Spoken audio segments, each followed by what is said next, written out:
Israel और Hamas की जंग के बीच अब उत्तर कोरिया का सन की तानाशाह किम जोंग उन भी एक्टिव हो चुका है। आज एक परमाणु मिसाइल का परीक्षण करके उसने दुनिया को दिखा दिया है कि अभी वो जिंदा है और इस मिसाइल के छोड़े जाने के बाद अमेरिका और जापान की नींद उड़ गई है। किम जोंग उन को सन की तानाशाह ऐसे ही नहीं कहा जाता है, इसकी सनक ऐसी है कि ये अपनी सनक में कुछ भी कर देता है। अभी कुछ दिन पहले ये बीमार रहा था जिस वजह से इसकी चर्चा कम हुई थी, लेकिन अब किम जोंग उन एक्टिव हो चुका है और कल ही मैंने आपको बताया था कि इसने खुलकर फिलिस्तीन का भी सपोर्ट किया है। बाकायदा अपने अधिकारियों को भी आदेश दे दिया है कि वो फिलिस्तीन की मदद के लिए आगे आएं। किम जोंग उन ने आज अपनी ब्रह्मसोंग 18 मिसाइल का परीक्षण किया। ये मिसाइल परमाणु हमला करने में सक्षम है और ये एक जगह से 6,648 किलोमीटर दूरी तक मार कर सकती है। आज इस मिसाइल को छोड़कर दुनिया के सामने एक बार फिर से अपना डंका बजा दिया है कि अभी वो जिंदा है और इसके चलते हुए अमेरिका और जापान अब थोड़ा सा परेशान हो गए हैं, क्योंकि अमेरिका और जापान किम जोंग उन के सबसे बड़े दुश्मन हैं। आपको बता दें, किम जोंग उन ने ये जो मिसाइल बनाई है इसका अनावरण इसी साल किया गया है और ये बहुत घातक मिसाइल है। तकरीबन 6,500 किलोमीटर तक परमाणु हमला करने में सक्षम है और अब ये किम जोंग उन के पास है। अमेरिका और जापान के लिए चेतावनी है।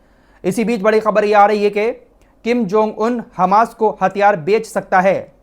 जब ये जंग शुरू हुई थी तो उस वक्त अमेरिका ने उत्तर कोरिया के ऊपर आरोप लगाए थे कि हमास जो हथियारों का इस्तेमाल कर रहा है वो उत्तर कोरिया के हथियार हैं, लेकिन उत्तर कोरिया ने इस बात से साफ इनकार कर दिया और कहा कि अमेरिका दुनिया को ये झूठ दिखा रहा है, उत्तर कोरिया के खिलाफ ये झूठ फैला रहा है, ऐसा कुछ नहीं है, हमास के पास इस वक्त हमारे हथियार नहीं है। लेकिन अब उत्तर कोरिया के राष्ट्रपति ने जो अपने सांसदों को, अपने अधिकारियों को आदेश दिया है कि वो फिलिस्तीन की मदद करें हर संभव, कुछ ऐसी खबरें निकल के आ रही हैं कि अब उत्तर कोरिया हमास को हथियार बेच सकता है।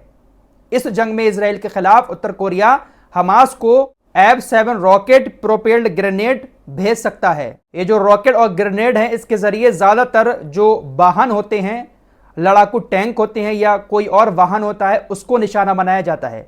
तो इस वक्त गाजा के अंदर जो आर्मी घुस रही है इजराइल की, वो ज्यादातर वाहनों से ही घुस रही है। तो ऐसा माना जा रहा है कि किम जोंग उन इन हथियारों को हमास को बेच सकता है। रिपोर्ट्स के मुताबिक उत्तर कोरिया के सांसदों का कहना है कि उत्तर कोरिया पहले भी हमास को एंटी टैंक रॉकेट लॉन्चर बेच चुका है, तो आगे भी हम हमास को हथियार भेज सकते हैं।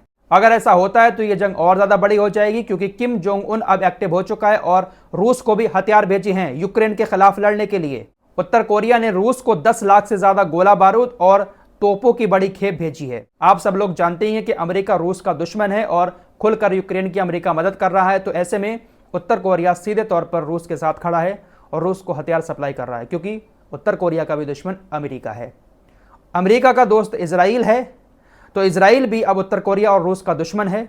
और उत्तर कोरिया का ऐसे में खुलकर फिलिस्तीन का सपोर्ट करना यह बताता है कि अब किम जोंग उन एक्टिव हो चुका है। सन की ऐसे ही नहीं कहा जाता है इसको, ये अपनी सनक में बड़े बड़े कारनामों को अंजाम दे देता है जो दुनिया सोच भी नहीं सकती। फिलहाल इसी बीच एक बड़ी खबर आ रही है। हमास के नेता ने चेतावनी देते हुए कहा है, अब शायद हो सकता है कि इसी बलबूते पर वो चेतावनी देते हो कि इजराइल को जब तक हम मिटा नहीं देंगे तब तक हमले जारी रखे जाएंगे। हमास के एक वरिष्ठ नेता गाजी हमद ने एक टीवी इंटरव्यू में कहा कि जब तक इजराइल खत्म नहीं हो जाता हम इजराइल पर हमले जारी रखेंगे। 7 अक्टूबर को जिस तरह का हमला हुआ था, इससे भी बड़े हमले की योजना हम बना रहे हैं और बहुत जल्द इजराइल के ऊपर एक बड़ा हमला फिर से करेंगे। हमास नेता गाजी हमद ने कहा कि इजराइल एक ऐसा देश है जिसकी हमारी धरती पर कोई जगह नहीं है। यह एक बड़ी धमकी हमास के नेता की तरफ से आई है। तो भाई ये जंग इतनी जल्दी रुकने वाली नहीं है। जहां एक तरफ सभी लोग सीज फायर करने का दबाव डाल रहे हैं, वहीं हमास जो है वो इस तरह की धमकियां दोहरा रहा है कि जब तक एक एक यहूदी को इस जमीन से खत्म नहीं कर देंगे हम लगातार हमले जारी रखेंगे,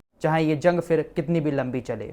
इसी बीच खबर आ रही है कि अमेरिका ने भी अपने कई दर्जन ट्रेंड कमांडर्स को इजराइल में उतार दिया है और इसके पीछे तर्क यह दिया है कि हमास ने जो बंधक बनाए हैं उसमें हमारे अमेरिका के भी नागरिक हैं, तो हमारे कमांडर इसलिए वहां पर पहुंचे हैं ताकि वो अपने बंधकों का पता लगाकर उनको वहां से रिहा करवा पाएं। तो सबसे बड़ा खेल इस जंग में अमेरिका खेल रहा है और अब उत्तर कोरिया एक्टिव हो चुका है, इधर रूस भी एक्टिव है।